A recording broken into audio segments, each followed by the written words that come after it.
Nice. Yeah. All right. Ready to go? All right. All right. So, yeah, this is one I've really been looking forward to. We got Bill Webb, NEBA Hall of Famer, 20 titles, right? 21. Okay, 21, yep. 21. Off to a good start. But, no, anyway, glad to have you here, man. So I know you guys both pretty well the first squad, huh? Yeah, we were 390 over. Yeah. Basically just didn't get in trouble for the most part. Right. Felt like we shot 510 the first game. We shot 450, 460, and just kind of ground our way through.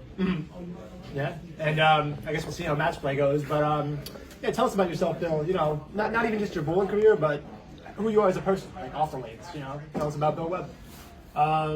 It's a very interesting question. Sure.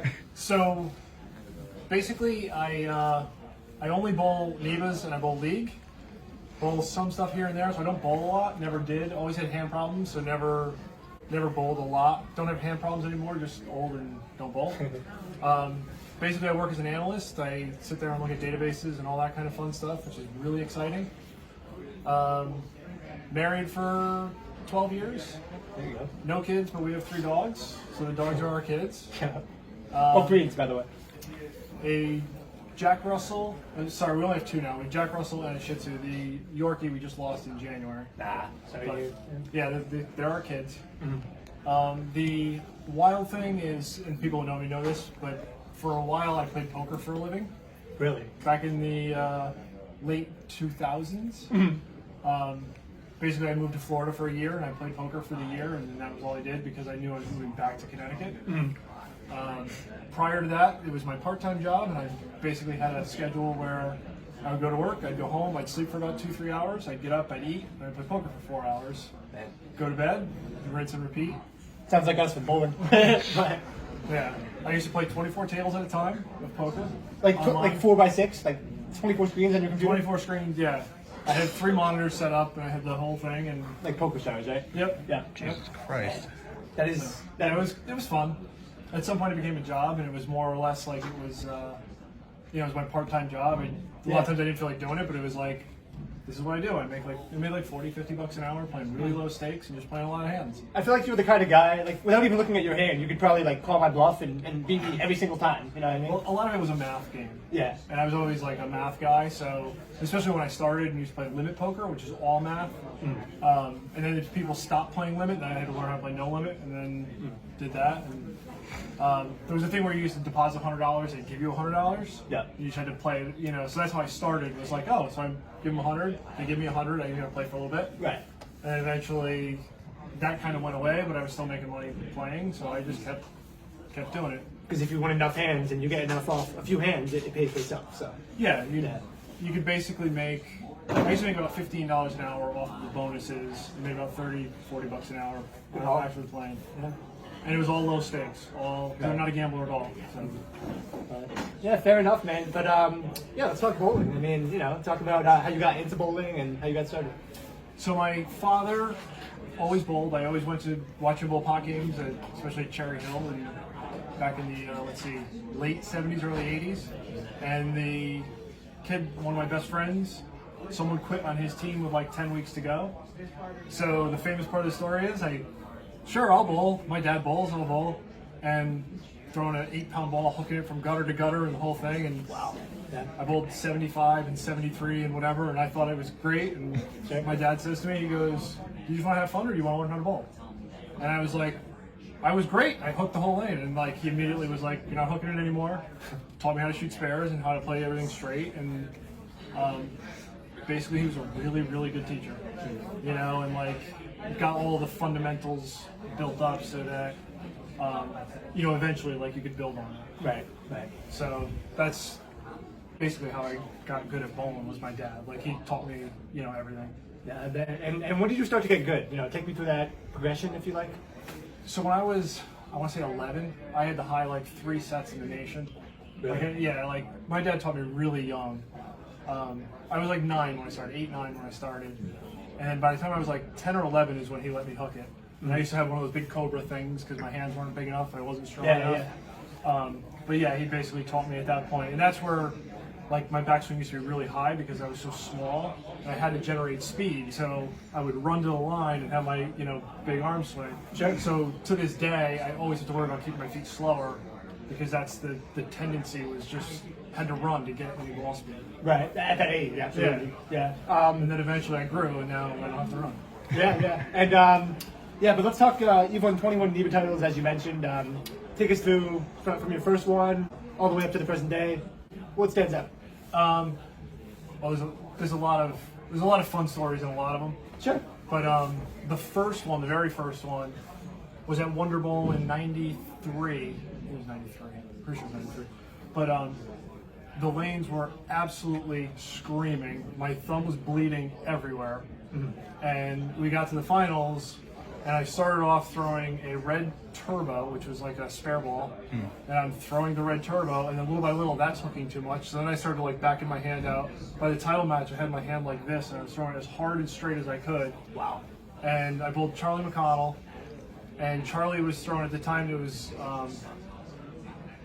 Turbo X was the ball. It used to separate, and when it would separate, it sounded like it was a 6-pound ball. Yeah.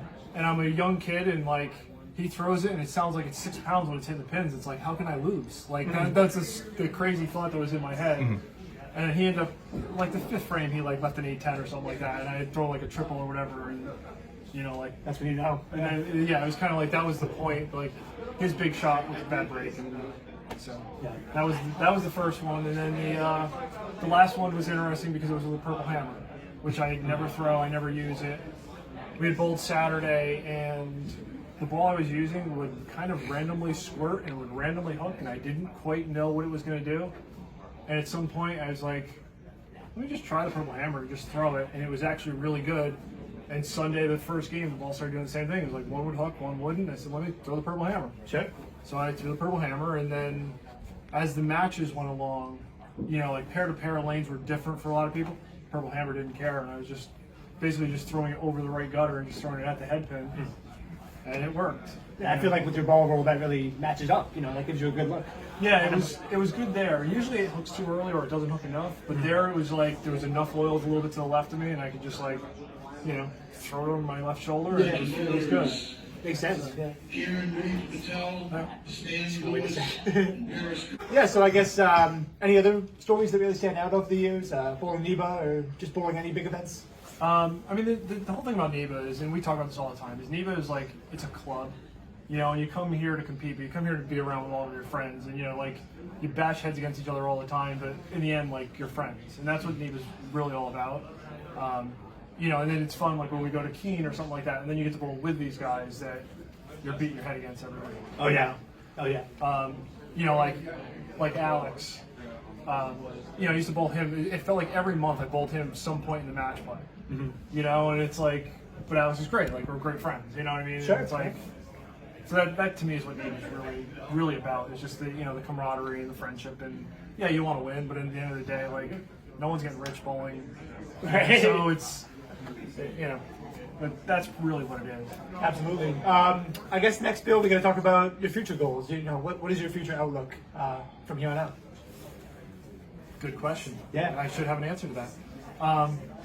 Really, I just like coming out and just, again, the same thing, like being with friends and bowling and, see how long we can keep doing this at a competitive level. I'm 52 now, so, at some point things are going to get worse. And that's one thing that you kind of look back on and you go, should I have pushed it more when I was younger? But, I mean, that's basically it. At some point, what gets hard as you get older is when you don't bowl well, you kind of start thinking, like, is it something physically that I just won't be able to do it anymore? Or now there's a lot of guys throwing with 2 hands, and, the game's a little bit different. So mentally, it's like, it's a little bit different. It's a little hard. Sure. But yeah, just keep bowling, keep hanging out with my buddies, and like I said, no one's getting rich off of it. It's more to have fun, and yeah. I see all mean, the same people. Because I know you've never been a big PBA guy, so you're probably not going to do the senior tour, right? Right. Yeah. So here's my 2 claims to fame. Sure. I've never bowled a PBA event, and I've never had a ball contract. And why not? What made you decide to do that? So back in the day, realistically, the competition was almost better in NEBA, and they were closer. You didn't have to. It wasn't a 2-day thing, so it just it never appealed to me to like go all the way to Pittsburgh to go bowl some a tournament, and if you don't bowl well, like it just never appealed to me. So I just and now it just became something that just never happened. I just never bowled one. I bowled the Masters. Basically I had free entries to bowl the Masters. I had one different tournament, so I bowled the Masters before, but I never bowled like an actual PGA event. Right, which is it's just funny. It wasn't intentional. It's just kind of how it happened. I know Rich is the same way, Aguiar is the same way, so Yeah. it happens, yeah. Yeah. They've actually bowled a couple. I just literally never bowled one. Literally, yeah. So. But I guess the next question I'm going to have, Bill, I know we have to wrap it up soon, but I do want to ask, what do you think sets you apart? Physical game-wise, mental game-wise, like what do you think has allowed you to find sustained success? I'd say the biggest thing that I do well, and this all comes from Chris Viale. So we were bowling in college. Chris actually bowled for a different school. I knew him well enough to say hello to him, didn't really know him well. Watched him bowling, and he was struggling, and I watched him going up and down the pairs and trying to see who was bowling well. And like a game later, all of a sudden, he's got a six-bagger. And what he was doing is he's looking at who's bowling well, what are they doing, and then figures out how do you equate that to what you can do. So what I think I do well is I can watch people's ball reaction and I watch three guys that are bowling well and go, okay, what's similar and how can I copy that? Common denominator, yeah. Yeah. Yep. So I think my thing is I don't have a really good A game, but I have a really good B game, and I can copy people. And if I need to hook it, I can hook it. If I need to go straighter, I can go straighter. I can't hook it as much as Jay Johnson, but if he's really hooking it and that's working, I can slow it down and I can try and copy as close as I can. So basically, you try to be the most versatile guy in the room, and that'll help you out winning more titles on more different types of environments. Yeah, it helps you make the cut at least. Yes. Like that was always my thing is I try to never miss cuts.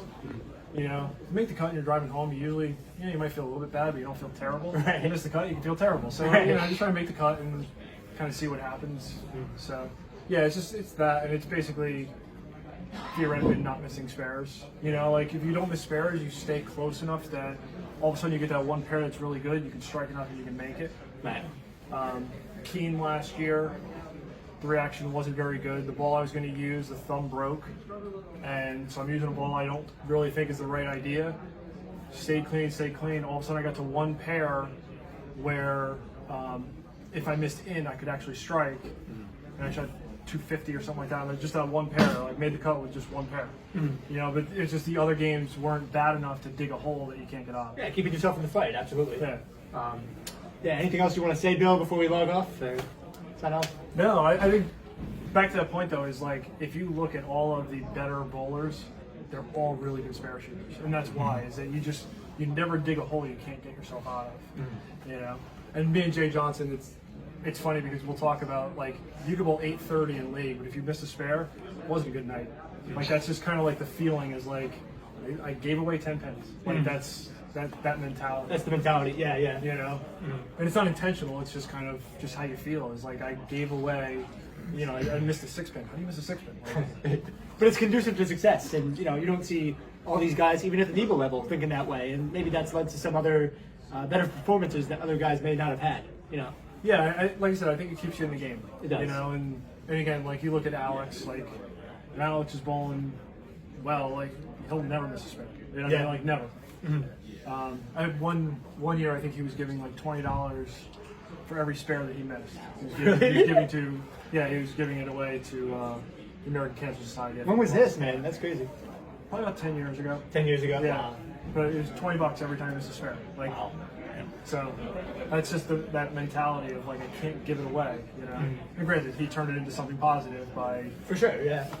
doing that. Didn't know that, but hey, listen, man, it's been a pleasure. I appreciate you finally, us finally. Yeah, we finally got getting to do together. it. Yeah. So Yeah. you're the man. I look up to your game a lot. Just want to say that on the record, and yeah, thanks so much. All right, signing off. Thanks.